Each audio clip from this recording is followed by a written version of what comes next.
Alkanes क्या होता है जिसमें इस तरह की स्ट्रेट चेन बनती है, generally sp2 hybridisation sp3 alkanes.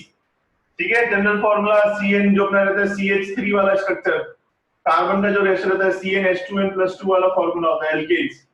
Arenes क्या होते हैं जिनमें aromatic compound, aromatic compound cyclic, देखो एक तो होता है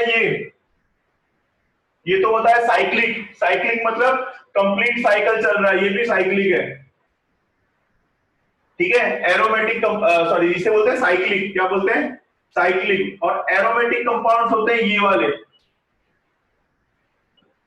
ये वाले। इसके लिए तुम्हारे लिए 11th में एक रूल था हकल्स रूल। हकल्स रूल क्या बोलता था कि एक तो जो साइकिल में जो रहता है पाई बॉन्ड जो रहता है वो ऑल्टरनेटली अटेंड होना चाहिए, ऑल्टरनेटली अवेलेबल होना चाहिए। एरोमेटिक कंपाउंड की पहली कंडीशन क्या है कि ऑल्टरनेटली अवेलेबल होना चाहिए। फिर इसमें पाई बॉन्ड का देखो, उसमें सिर्फ 11th में आया था ये तुम्हारे basic concept of organic chemistry में, शायद ये हकल्स रूल्स नाम से था, अलग से मैंने लगवाया था।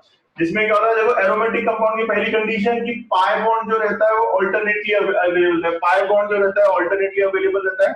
फिर इसमें शायद 2n+4 का कोई फॉर्मूला होता है, 2n+4 था, 2n+1 था, उसमें फॉर्मूला अप्लाई होना चाहिए।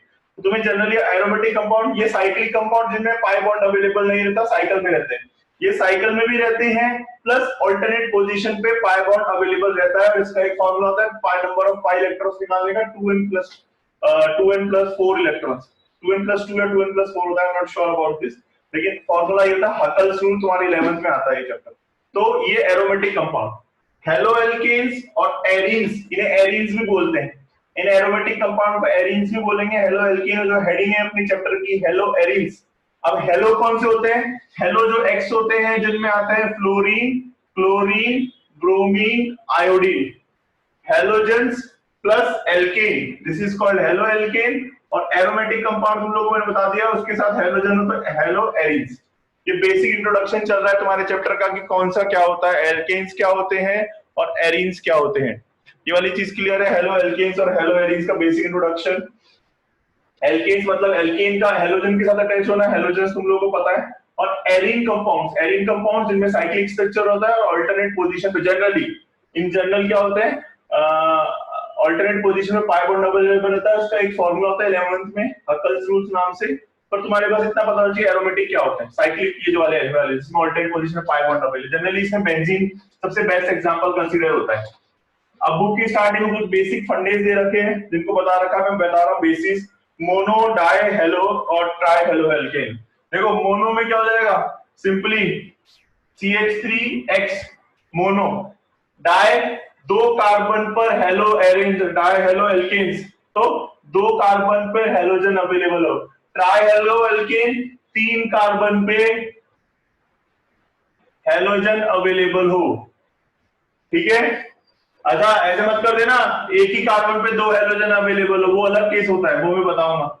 डाई हेलो एल्केन मतलब दो हेलोजन दो कार्बन, एक पे दो लगा दोगे तो वो डाई हेलो में नहीं आएगा, ध्यान रखना, डाई हेलो एल्केन्स। ठीक है, हेलो एरीन्स, एरीन्स मतलब वही बेंजीन, सबसे कॉमन एग्जांपल बेरीन, एरीन पर हेलोजन अटैच हो, मोनो।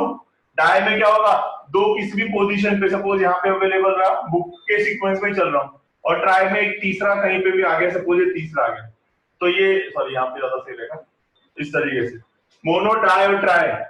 मोनो में एक हेलोजन और एरीन, ठीक है। डाई हेलो एरीन्स में क्या हो जाएगा, दो हेलोजन और एरीन। एरीन मतलब तुम लोग बताते हैं एरोमेटिक कंपाउंड जिसमें साइक्लिक स्ट्रक्चर होता है और अल्टरनेट पोजीशन पे पाई बॉन्ड अवेलेबल रहता है, बेंजीन इसका सबसे बेस्ट एग्जांपल है।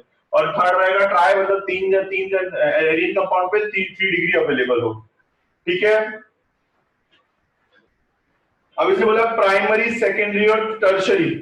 देखो प्राइमरी हेलो एल्कीन क्या होता है, टर्शरी क्या होता है, सेकेंडरी क्या होता है, बुक के सीक्वेंस में चल रहे हैं अपन, आज के नोट्स तुम्हें सिर्फ समझ रहे हैं ध्यान से। प्राइमरी मतलब जो ये कार्बन जिस पर हेलोजन अटैच्ड है वो सिर्फ एक ही कार्बन से या एक ही तरह के कार्बन से जुड़ा हुआ, मतलब यहाँ पे एल्काइन, मतलब ये जिस पे अटैच है इस पे सिर्फ एक ही कार्बन आगे की तरफ, इधर की तरफ हाइड्रोजन, इधर की तरफ हाइड्रोजन। सेकेंडरी में क्या हो जाएगा, इसे 1 डिग्री बोल सकते हैं, ठीक है, इसे बोल सकते हैं 1 डिग्री। 2 डिग्री में क्या रहेगा, 2 डिग्री में क्या रहेगा, एक ये दोनों तरफ R मतलब एल्काइल ग्रुप, एक तरफ हाइड्रोजन इस तरीके से, और 3 डिग्री में क्या रहेगा, जो हेलोजन, जिस हेलोजन से कार्बन जुड़ा हुआ, 2 कार्बन से जुड़ा हुआ, ठीक है, 2 डिग्री है सेकेंडरी, इसे 2 डिग्री है सेकेंडरी बोलते हैं। और थर्ड क्या होता है, तीनों तरफ कार्बन जुड़े हो तो इसे टर्शरी, जिस कार्बन से हेलोजन जुड़ा हो उसे तीनों तरफ कार्बन जुड़े हो तो टर्शरी हेलो एल्केन्स बोलते हैं। ये इंट्रोडक्शन में ऑलरेडी दे रखा है, इसको अच्छे से समझ लेना, ठीक है। इसे रब कर रहा हूं मैं, टर्शरी क्या होता है, प्राइमरी क्या होता है, उन्होंने एक्सप्लेन भी कर रखा है, उस हिसाब से सिर्फ इंट्रोडक्शन, आज मैं सिर्फ तुम्हें नीचे। हाँ बोल सर, एक बार वापस टर्सरी बताओ। टर्शरी में क्या होगा, जिस कार्बन से हेलोजन जुड़ा हुआ हो उसके तीनों तरफ कार्बन अवेलेबल होनी चाहिए, तीनों तरफ कार्बन अवेलेबल है, अगर एक तरफ नहीं है तो सेकेंडरी हो गया, कार्बन की जगह हाइड्रोजन हो जाएगा, पर कार्बन होगा तो ही होगा, हाइड्रोजन होगा तो नहीं होगा, सिर्फ कार्बन के साथ कार्बन अटैच हो तो सेकेंडरी या टर्शरी कंसीडर होता है। हाइड्रोजन तो हमेशा बैलेंस करने के लिए हाइड्रोजन तो लगाना ही पड़ेगा, अभी सेकेंडरी हो गया, एक और लगा दिया तो ये प्राइमरी हो गया। समझ में आई बात कैसे चलता है गणित, ठीक है, इसे रब कर देता हूं मैं। नेक्स्ट आगे देखो बेटा, आगे दे रखा है इन्होंने एलाइल हेलाइल, देखो एलाइल और एक होता है विनाइल, तो देखो एलाइल क्या होते हैं, उन्होंने एक्सप्लेन भी कर रहा है। एलाइलिक, इनको समझ लेना है, बेसिक इंट्रोडक्शन, मतलब जनरली टीचर कई बार ये टर्म बोल के निकल जाता है, बच्चा सोचता है साला ये क्या बोल गया, ये तो हमने पढ़ा ही नहीं कुछ जिंदगी में। देखो इसमें क्या होता है, जिस कार्बन से हेलोजन अटैच हो वो हमेशा sp3 हाइब्रिडाइज, sp3 हाइब्रिडाइज होना चाहिए। अब इसके तरफ दोनों तरफ हाइड्रोजन अटैच है, मतलब बेसिकली 4 बॉन्ड बनाना चाहिए। अभी हाइड्रोजन ऐसे जोड़ दिया ना मैंने, एक हाइड्रोजन यहाँ जोड़ दो, ये sp3 हाइब्रिडाइज हो। और इसके साथ जो कार्बन अटैच है वो हमेशा डबल बॉन्ड वाला, इसमें लिखा हुआ भी एल्काइल में, नेक्स्ट कार्बन एटम से डबल बॉन्डेड, इन्होंने ऐसा स्ट्रक्चर बना रखा है ऐसा, यानी कि जिस कार्बन से हेलोजन अटैच हो उसमें sp3 हाइब्रिडाइजेशन, ये एल्काइल की बात कर रहे हैं, ठीक है, जिस कार्बन से हेलोजन अटैच है उसमें sp3 हाइब्रिडाइजेशन, देखो इसमें sp3 हाइब्रिडाइजेशन है, और उसके जस्ट नेक्स्ट वाले कार्बन पे, इस वाले कार्बन पे डबल बॉन्ड अवेलेबल रहना चाहिए, एलाइल ग्रुप। ये जनरल नेमिंग में आते हैं, मतलब बहुत कम यूज में होंगे, लेकिन तुम्हें पता होना चाहिए, इंट्रोडक्शन में अगले ने दे रखा है तो पूछ सकता है, इतना कोई भारी बात नहीं है। जिस कार्बन पे हेलोजन अटैच है उसमें sp3 हाइब्रिडाइजेशन, sp3 हाइब्रिडाइजेशन का सर पता कैसे चलेगा, जनरली देखो 4 सिंगल बॉन्ड बने होने चाहिए, ये देखो ये हो जाता है sp3 हाइब्रिडाइजेशन, अगर पाई बॉन्ड है तो sp2 हो जाएगा। अब इस वाले पे खासियत क्या है, यहाँ पे भी कार्बन जुड़ा हुआ है, यहाँ पे भी हाइड्रोजन लगे हुए हैं, 1 2 3, यहाँ पे एक हाइड्रोजन, तो 1 2 3, और ये जो पाई बॉन्ड है वो हाइब्रिडाइजेशन में काउंट नहीं होता। जिन्होंने मेरे से हाइब्रिडाइजेशन पढ़ा है इसमें sp2 हाइब्रिडाइजेशन है, pi bond is not ever counted in hybridization. इसलिए जितने सिग्मा बॉन्ड होते हैं, देखो sp3 हाइब्रिडाइजेशन काउंट करने के लिए नंबर ऑफ सिग्मा बॉन्ड और लोन पेयर्स, दो चीज काउंट करनी है। नेगेटिव साइन तुम्हारे इतना आता नहीं है, तो दो चीजें क्या कैलकुलेट करनी होती है, नंबर ऑफ सिग्मा बॉन्ड और लोन पेयर, लोन पेयर भी हाइब्रिडाइजेशन में काउंट होता है। नंबर ऑफ 4 सिग्मा बॉन्ड बन रहे तो sp3 हाइब्रिडाइजेशन, 3 सिग्मा बॉन्ड बनते तो sp2 हाइब्रिडाइजेशन, 2 सिग्मा बॉन्ड बनते तो sp हाइब्रिडाइजेशन। अभी सिग्मा बॉन्ड नहीं होगा उसकी जगह ऑटोमेटिकली कई बार पाई बॉन्ड अवेलेबल रहेगा, तो हाइब्रिडाइजेशन में काउंट नहीं होगा। ये तो हो गया एल्काइल। एक और एग्जांपल दे रखा है बुक के अंदर, ये वाला मैं बुक का ही बताता हूँ, एलिल, एलिलिक, एलिलिक में देखो ये हेलोजन अटैच है और यहाँ पे इन्होंने डबल बॉन्ड बना रखा है। देखो डेफिनेशन, जिस पे हेलोजन अटैच है उस पे कार्बन पे sp3, एक sigma bond, 2 sigma bond, 3 sigma bond और चौथा जो है हाइड्रोजन रहता है, और इसके जस्ट वाले पर कार्बन में डबल बॉन्ड होगा, जिसके नेक्स्ट वाले कार्बन पे। सर दोनों तरफ होना जरूरी नहीं है, दोनों तरफ नहीं बोला, उसने बोला सिर्फ जिस कार्बन से अटैच है उसमें एक तरफ डबल बॉन्ड अवेलेबल रहना चाहिए, एल्काइल ग्रुप, इसे बोलते हैं एलिलिक, ठीक है। हाँ एलाइलिक भी हो सकते हो, सीबीएसई वाले इसे अलाइलिक बोलते हैं, अलाइलिक, बड़ा बढ़िया, सुनने में थोड़ा भारी लगता है, अलाइलिक, ठीक है। और दूसरा जो आता है उसे बोलते हैं विनाइल। देखो विनाइल मैं नहीं समझा रहा हूँ, इस चैप्टर में जो मेरे साथ नहीं चला ना तो तैयार है ना पिटने के लिए, इस बार सर जो सर हाँ बोल सर, यही चैप्टर के स्टार्टिंग में आप ये चैप्टर को इजी बोल रहे थे भाई, क्या? ये इजी नहीं है, ये तो सिर्फ थोड़ी बहुत बेसिक बातें बता रहा हूँ। अरे मैं ऐसे पूछ रहा हूँ। हाँ ये इजी है बेटा, आज तो ऑर्गेनिक के दूसरे चैप्टर पढ़ेगा ना तो अपने आप ही इजी लगने लग जाएगा, तुझे पता चल जाएगा। जब मैं फिर तू अपने आप बोलेगा कि सर हेलो एल्केन और हेलो एरीन इजी था। ये नॉर्मल ओपिनियन है बच्चों, क्लियर है? ठीक है ना? समझ अभी गया। अभी तुझे भारी लग रहा होगा, जब 2 चैप्टर ऑर्गेनिक के और हो जाएंगे तो तुझे लगने लगेगा कि सर हेलो एल्केन और हेलो एरीन इजी चैप्टर है, वहां पे सबसे आसान रहा मेरे लिए। तुझे पता चल जाएगा ये इजी क्यों है, वो अभी समझ में नहीं आएगा। ठीक है, नेक्स्ट आता है विनाइलिक। विनाइलिक में क्या होता है? sp2, देखो इन्होंने ऐसा डायग्राम दे रखा है, ये यहाँ पे हेलोजन है, जिस कार्बन पर हेलोजन अटैच है उस पे sp2 हाइब्रिडाइजेशन। sp2 हाइब्रिडाइजेशन कब होगा? जब उस पर डबल बॉन्ड अवेलेबल रहेगा, केवल इसी केस में sp2 हाइब्रिडाइजेशन। विनाइलिक में सेम एग्जैक्टली कि उसमें क्या था, इसके नेक्स्ट वाले पे रहता था, और इसमें जिस पर अटैच है उसे उसके उसी पर क्या रहेगा? Double bond available. अभी देखो इसमें हाइब्रिडाइजेशन कौन सा होगा? इसमें sp2 हाइब्रिडाइजेशन क्यों होगा? देखो सिग्मा बॉन्ड गिनने हैं अपन को, एक सिग्मा बॉन्ड, 2 सिग्मा बॉन्ड और तीसरा सिग्मा बॉन्ड। ये चौथा जो बॉन्ड है ये पाई बॉन्ड है, which is never count in hybridization. सिर्फ हाइब्रिडाइजेशन के हिसाब से ही ये वाली गणित बैठेगी। तो ये sp2 हाइब्रिडाइजेशन हो गया। एक और एग्जांपल दे रखा है इन्होंने बुक में से ही, बता रहा हूँ सारा सीक्वेंस आज। ये अगर मैंने इस पर हेलोजन बोल दिया तो इसे बोलेंगे विनाइलिक। विनाइलिक ये जनरल बोलने का तरीका है, ठीक है? विनाइलिक हैलाइड बोल देंगे, विनाइलिक में बोलूंगा, ऐसा बेंजाइल कुछ भी बोल दूंगा, नाम आते जाएंगे बताता जाऊंगा तुम लोग। लेकिन ये जस्ट इंट्रोडक्शन में दे रखा है पार्ट, तो बहुत बेसिक है ये तुम लोगों को पता होना चाहिए। विनाइलिक, एलाइलिक बुक में से पढ़ोगे तो उन्होंने एग्जांपल अच्छे से एक्सप्लेन किए हैं, ठीक है? अब बेंजाइलिक और एक बोला एराइल, देखो ये रब कर रहा हूं। अब बेंजाइलिक में देखो क्या होता है बच्चों, बेंजीन पर, बेंजाइलिक में सीधा सीधा कार्बन है, बेंजीन पर हेलोजन अटैच होना चाहिए। क्या होना चाहिए? बेंजीन पर हेलोजन अटैच होना चाहिए। बात समझ में आ रही है? बेंजाइलिक एक हेलोजन हो सकता है, 2 हेलोजन, पर बेंजीन से डायरेक्टली हेलोजन अटैच होना चाहिए, ठीक है? बेंजीन पर हेलोजन अटैच है उसे बेंजाइलिक बोलेंगे। और एराइलिक, सर हाँ बोल। सर ये विनाइलिक और कौन सा है अराइल, ये तो बेंजाइलिक में आता है ना सर? बेंजाइल में कहाँ आता है? मैं बता रहा हूँ ना, हर एक चीज को इंडिविजुअल। बेंजाइन तो ये बेंजीन है बेटा, ये बेंजाइलिक हो गया। अब बेंजीन के साथ हेलोजन अटैच है तो बेंजाइलिक हो गया। विनाइलिक अलग टाइप है। विनाइलिक में क्या होता था, ये कार्बन पहले हेलोजन से अटैच होता था, उसके साथ वाले कार्बन पर डबल बॉन्ड होना चाहिए, कंडीशन। ये तो कहेंगे लिए एलाइलिक के लिए, जिस कार्बन से पर हेलोजन अटैच है उस पे पहले तो पहली कंडीशन क्या है कि sp3 हाइब्रिडाइजेशन होना चाहिए, और उसके जस्ट नेक्स्ट कार्बन पे क्या होना चाहिए? डबल बॉन्ड अवेलेबल रहना चाहिए। ये हो गया एलाइलिक। और विनाइलिक में क्या होता है, जिस कार्बन पे हेलोजन अटैच है उसी पर डबल बॉन्ड अवेलेबल रहना चाहिए, और जिस कार्बन पे अटैच है वो हमेशा ये वाला, यहाँ पे ये sp2 हाइब्रिडाइजेशन है, यहाँ पे ये sp3 हाइब्रिडाइजेशन। तो ये एलाइलिक हो गया, ये विनाइलिक हो गया। बेंजीन तो स्ट्रक्चर ही अलग होता है मेरे भाई, बेंजीन तो स्ट्रक्चर ही अलग होता है, बेंजीन तो उसका स्ट्रक्चर। बात समझ में आ रही है? तो बेंजीन पर हाइड्रोजन अटैच तो बेंजाइलिक हो जाएगा। और एक और होता है अराइल, एक और वर्ड दे रहा है अराइल। देखो अराइल हैलाइड के लिए क्या होता है, एरोमेटिक कार्बन होना चाहिए। बेंजीन भी इसके अंदर इंक्लूड होगा।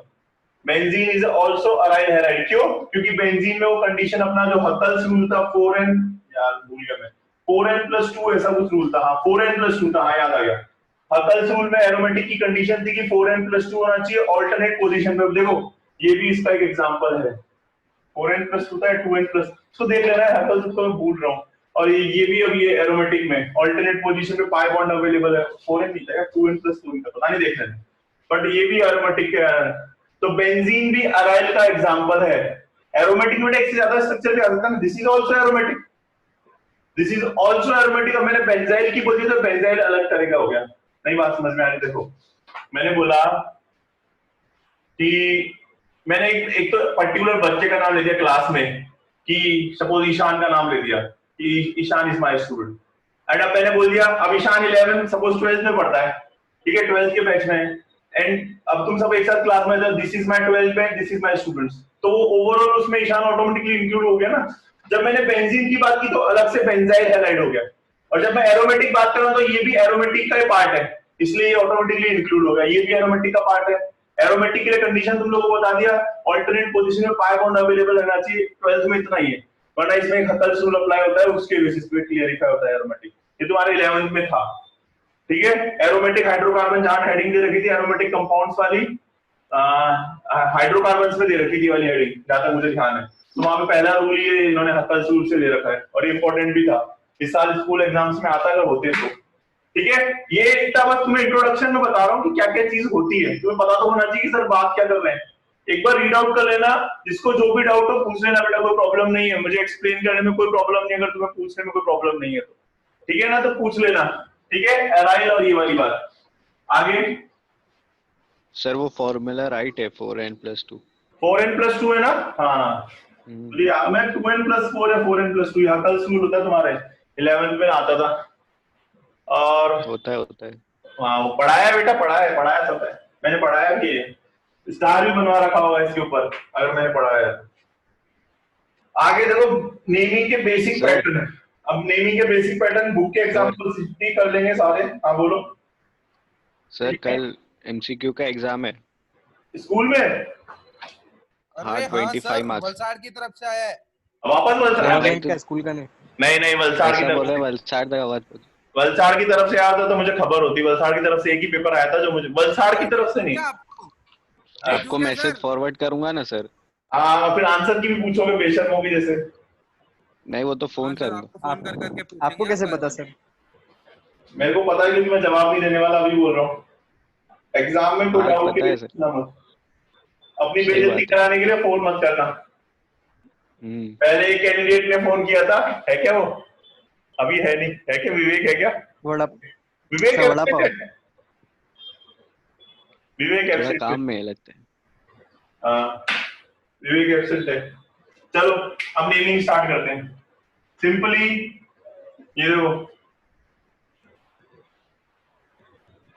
इसका नाम हो जाएगा, अगर इस पे ब्रोमीन अटैच, हाइड्रोजन नहीं लिख रहा हूं भाई, 1 2 3 ब्रोमो, 3 कार्बन के लिए प्रोपेन, ब्रोमोप्रोपेन, 1 डिग्री ब्रोमोप्रोपेन या ब्रोमोप्रोपेन। ठीक है, अगर इसे बोल देंगे दूसरे नंबर पर अटैच हो जाता था, नंबरिंग यहाँ पे अटैच होता था 2 ब्रोमोप्रोपेन, इसे पहले वाले को 1 ब्रोमोप्रोपेन बोल देते, और सेकंड पोजीशन पे अटैच है ब्रोमीन यहाँ पे, तो इसको क्या बोल देते? फर्स्ट। अच्छा, पहला रूल जो होता है इसमें लॉन्गेस्ट चेन का रूल होता है, जिन्होंने थोड़ी बहुत भी ऑर्गेनिक पढ़ी है वो ये वाला रूल पहला रूल होता है, पहला रूल लॉन्गेस्ट चेन का होता है। दूसरा rule minimum counting function group, first second 2 bromopropane, इसका नाम हो जाएगा 2 ब्रोमोप्रोपेन, लिख लो 1 ब्रोमोप्रोपेन और 2 ब्रोमोप्रोपेन। आई होप ये वाली बात समझ में आ रही होगी। ठीक है, अच्छा बुक में एक और नाम दे रखा है, और बहुत सारे, जो भी चाहो तुम लोग करवाना चाहो प्रैक्टिस करो, डाउट्स हो तो स्ट्रक्चर बना के भेज दो, मैं डाउट्स यहाँ पे डिस्कस कर दूंगा, आई डोंट माइंड। लेकिन तुम जब तक पूछोगे नहीं, मुझे सपने नहीं आते कि मेरा बच्चा इस बुक में चल रहा है, तो ऑर्गेनिक केमिस्ट्री। और भाई ऑर्गेनिक में गड़बड़ मत करना बच्चों, में बार बार बोल रहा हूँ, वरना लास्ट दिन आके पूछोगे सर सिर्फ इंपॉर्टेंट बता दो जो मैं पास होने के लिए पढ़ लूं। मैं बता दूंगा लेकिन कोई मतलब नहीं रहेगा। ऑर्गेनिक में डेली पढ़ के लर्न कर लेना, इट इज अ रिक्वेस्ट, तुम में से मतलब कर लेना यार, तुम्हारी इच्छा है। पहला rule longest chain, first second third, पहला रूल लॉन्गेस्ट चेन, पहला रूल लॉन्गेस्ट चेन। उसके बाद नेमिंग करनी है, अभी मेन चेन ही हो गई है, ये चेन ले लेते तो भी बात एक ही होती है भैया।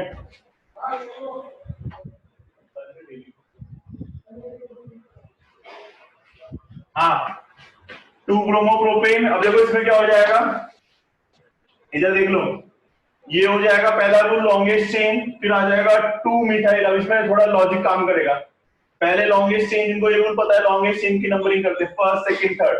अब ये ब्रोमो होता है और ये CH3 जो होता है वो मिथाइल होता है, जिनको नहीं पता हो 11th में आता है बेटा, ये मिथाइल होता है। अभी कई बच्चे तो सर पकड़ रहे होंगे 11th मत बोलो सर, ये शब्द सुन के चिड़ हो जाती है, 11th में तो कुछ पढ़ा ही नहीं, हर 12th के बच्चों से एक ही स्टेटमेंट है, 11th में कुछ नहीं पढ़ा। ये होता है, इसका नाम हो जाएगा 1 ब्रोमो 2 मिथाइल। अल्फाबेटिकली बी पहले आता है, नंबर 1 की वजह से नहीं लिखा, अल्फाबेटिकली बी पहले आता है इसलिए मैंने यहाँ पे लिखा। अगर यहाँ पे और कुछ होता, सपोज यहाँ पे आयोडीन होता तो यहाँ पे देखो उल्टा हो जाता, क्यों? उसमें होता 2 मिथाइल, सीक्वेंस तो यही रहता, सीक्वेंस यही रहता, लेकिन नंबरिंग बदल जाती है। 2 मिथाइल 1 आयोडो, 2 ये क्या हो रहा है? मिथाइल 1 आयोडो, 3 कार्बन के लिए हो जाता है propane, iodo propane, 2 methyl 1 iodo propane. Note कर लो। सर आई और एम के साथ कुछ समझा नहीं सर। अरे बेटा देख, लिखते वक्त मेरी बात सुन, लिखते वक्त जैसे अपनी क्लास में अटेंडेंस के लिए सीक्वेंस कैसे बनाते हैं, अल्फाबेटिकल ऑर्डर, अल्फाबेटिकल ए वाले को रोल नंबर 1 दिया जाता है, वैसे ही यहाँ पे लिखते वक्त नंबरिंग करते वक्त तो कोई भी कहीं भी आ सकता है, लेकिन जो अल्फाबेटिकली पहले है वो पहले लिखा जाएगा। अगर मैं यहाँ पे मिथाइल लिख रहा हूँ तो एम पहले आता है एबीसीडी में, इसलिए एम पहले लिखा है। अगर यहाँ पे इसकी जगह ब्रोमो होता, सपोज सेम लॉजिक होता, लेकिन उसको पहले लिखते, उसको लिखते थे 1 ब्रोमो 2 मिथाइल और प्रोपेन, सेम लॉजिक के तो उसको पहले लिख देते। क्यों? ये वन क्योंकि के सर, हाँ ये वन के आगे क्या लिखा है आपने? आई है ना? ये कौन सा वाला 1? अरे ये राइट साइड वाला। राइट, हाँ ये 1 आयोडो है। तो आई तो पहले सर आता है आई कि एम पहले पहले आता आता है है सर? ना, जेके आई एल एम पहले एन, आता है। अबे एबीसीडी एफ जी एच, ओ फ्रीक। अरे सर आपके वजह से 2 बार एबीसीडी पढ़ चुका हूँ अभी तक मैं। अरे सॉरी सॉरी सॉरी सॉरी, अरे यार मेरा दिमाग में कहा, मेरा ध्यान ही नहीं रहा। मैं हाँ सोचा मैं एबीसीडी भूल गया हूँ सर, इतना भरोसा है आप अरे पे, वो मैं मुझे सोचा मैं एबीसीडी माइंड भूल में गया। कुछ और चल रहा था हाँ यार। कभी कभी। फ्रीक, आज पहली बार इतने सालों में पहली बार ऐसा हुआ है। आज ध्यान ही नहीं रहा। कोई बात नहीं हो। ई पहले होता था, सॉरी सॉरी सॉरी। हाँ इस वाले केस में भी किसी को नहीं इस किसी को वाले नहीं पता चलने देंगे सर। नहीं, किसी को कोई फर्क नहीं पड़ता, तुम घर के बच्चे हो, मैं तो फिर भी थोड़ा बहुत बता देता हूँ। तुम लोग की गलती है तो तुम बच्चों को याद आता है, मिथाइल इथाइल नहीं पता कौन मिथाइल है कौन इथाइल है, देख रहे सर बताएंगे तो पता चल जाएगा। ये तो मेरा ध्यान नहीं रहा। यहाँ बेटा ये 1 आयोडो रहता है, अल्फाबेटिकली आई पहले आता है एम से। यस, हाँ हाँ। अगर सर यहाँ पे उसके बाद भी सर उसके बाद भी आप कॉन्फिडेंस से अगला पढ़ाने लगे, मेरे को एकदम डर लग गया सर। मैं सोचा सही में अरे नहीं एबीसीडी नहीं, भूल। अच्छी बात है, तेरा प्रेजेंस ऑफ माइंड अच्छे से काम कर रहा है तो नहीं, इसमें क्या हो गया, जो गलत है वो मुझे ध्यान नहीं रहा और कुछ नहीं है फ्लो में, बट अच्छी बात है तुमने बताया, तो उसमें क्या दिक्कत है, गलती तो गलती होती है, छोटी मोटी चीजें चलती है, पर वहां बढ़िया बता दिया। 1 आयोडो 2 मिथाइल, और इसमें भी 1 ब्रोमो। अगर इथाइल होता तो लॉजिक अलग होता, फिर इथाइल का लॉजिक बैठता, मैं करवाऊंगा 1-2 क्वेश्चन और करवा देंगे, लेकिन हाँ ये लॉजिक बराबर है कि जो अल्फाबेटिकली पहले आता है ना, इसलिए मैंने बी, और अगर कोई और नंबर होता जो क्यू से स्टार्ट होता है, एक्स से स्टार्ट होता, तो वहां पे एक्स बाद में आता। Reason being alphabetical sequence follow करते लिखते वक्त, ये इनको मैंने सिखाया बी वाली चीज, ठीक है ना, तो इसमें कोई फर्क नहीं पड़ता। नेक्स्ट बेटा, ये चैप्टर बार बार कह रहा हूँ साथ में पढ़ लेना, और नए स्टूडेंट के घर पे फोन करना पड़ेगा, अर्पित वेडनेसडे को आ जाइयो, जान की सलामती चाहिए तो। और एक लड़की, अरे मनीषा को तो बोल बोल के थक गया, फोन ही करना पड़ेगा इस लड़की। मेरी ऑनलाइन बात नहीं सुनते हो तुम लोग, ऑफलाइन में सुनते हो, फोन करूंगा आ जाओ। और जिनको बोला है बड़ा चढ़ा के बोलोगे सर? कौन बड़ा चढ़ा के बोले? हाँ बड़ा चढ़ा के, बेटा सच करना होता है, याद रखना। अब समझ में आ रही तुझे केमिस्ट्री, मेरे से 2-4 गालियां खाई ना तूने, तब तुझे समझ में आ रही कि सर क्या कहना चाह रहे थे। अब सुधर जाएंगे, अब मैं छोड़ने वाला भी नहीं हूँ। 1-2 और बच रहे, एक अर्पित बच रहा है और एक मनीषा बच रही है, ये 2 पकड़ में आ जाए फिर बचे में निपटा देंगे, बाकी तो सबको मैं लपेटे में ले लिया है। हाँ मैं नाम देख रहा हूँ कौन रह गया, सब हो गए। विदिशा का प्रोग्राम, विदिशा आई जाएगी। आज तो मैंने थोड़े बहुत तो घर फोड़े तभी मेरा घर बना है। हाँ नेक्स्ट आता है बेंजीन, सिंपली नंबरिंग अगर 1 दे रखा हो तो ब्रोमो बेंजीन। अच्छा इसमें सब 1 2 3 कहीं पे भी, साइक्लिक चेन में कोई फर्क नहीं पड़ता, कहीं पे भी हो सकता है, इधर लगा दूंगा तो भी ब्रोमो बेंजीन ही रहेगा, इधर किधर भी लगा सकते हो ब्रोमो बेंजीन, किधर भी आर जोड़ दो, तुम्हारा मन जचे जहां, ब्रोमो बेंजीन रहेगा, खासियत है उसकी। लेकिन अब एक से ज्यादा ब्रोमीन होंगे, सपोज मैंने यहाँ पे एक और ब्रोमीन जोड़ दिया, तो अब नंबरिंग होगी। नंबरिंग सर के डाई ब्रोमो और 1-3 ना? हाँ 1-3 डाई, नहीं 1 3, अब देख तो गिनती भूल गया ना, 1 2 3 4 बेटा होता है अरे आपका हाथ आ गया था सर बीच में, अरे रे रे रे इतना रे, बड़ा सा हाथ लेके लिखता कोई हूँ। बात नहीं, कोई बात नहीं, कोई बात नहीं, आई कैन अंडरस्टैंड। अभी अगले अगले पे बताता हूँ। अगले में जरूरत नहीं हो, एबीसीडी मुझे भी आती है। 1 2 3 4। अब इसमें नंबरिंग होगी सर, यहां से नंबरिंग कर दे तो भी चलेगा, ठीक है। मिनिमम काउंटिंग पर आना चाहिए, तो इसका नाम हो जाएगा 1,4 डाइब्रोमो, 1,4 डाइब्रोमो बेंजीन। क्या हो जाएगा? 1,4 डाइब्रोमो बेंजीन। ये वाली बात समझ में आ गई? 1,4 डाइब्रोमो बेंजीन से क्या तात्पर्य है अच्छे से। अब देखो एक और, अगर मैं इसको यहां से करता और मुझे अर्पित बोलता है कि सर मैं तो ऐसे करूंगा कि मैं एक ब्रोमीन यहाँ पे एक ब्रोमीन यहाँ पे लगा दूं, सपोज। तो देखो इसको ऐसे ना, इसको गिनेंगे ऐसे ही 1 2 3, ऐसे मत गिनना 1 2 3 4 5, गलत हो जाएगा। लॉन्गेस्ट चेन में रूल क्या बोलता है कि तुम्हारा मिनिमम काउंटिंग पर मैक्सिमम फंक्शन ग्रुप आने चाहिए, तो फर्स्ट सेकंड थर्ड हमेशा ऐसे ही गिनना पड़ेगा, फर्स्ट सेकंड थर्ड। तो 1 3 डाइब्रोमो, अरे यार लेक्चर खत्म करना पड़ेगा, टाइम का नोटिस आ गया। 1 2 1 3 डाइब्रोमो बेंजीन। आई बात समझ में? 1 3 डाइब्रोमो बेंजीन। तो सीक्वेंस क्या होता है? मिनिमम काउंटिंग पर फंक्शनल ग्रुप, ठीक है। और एक और देखो, एक चीज ध्यान रखना, ये वाली पोजीशन बेंजीन में अगर यहाँ पे कोई फंक्शनल ग्रुप अटैच है तो इसकी रिस्पेक्ट में ये कहलाता है ऑर्थो, इसे बोलते हैं ऑर्थो। ऑर्थो पोजीशन, पोजीशन का नाम ही ऑर्थो है, इसका नाम होता है ओएमपी। और ऑर्थो ये होती है मेटा और ये होती है पैरा पोजीशन। Meta para.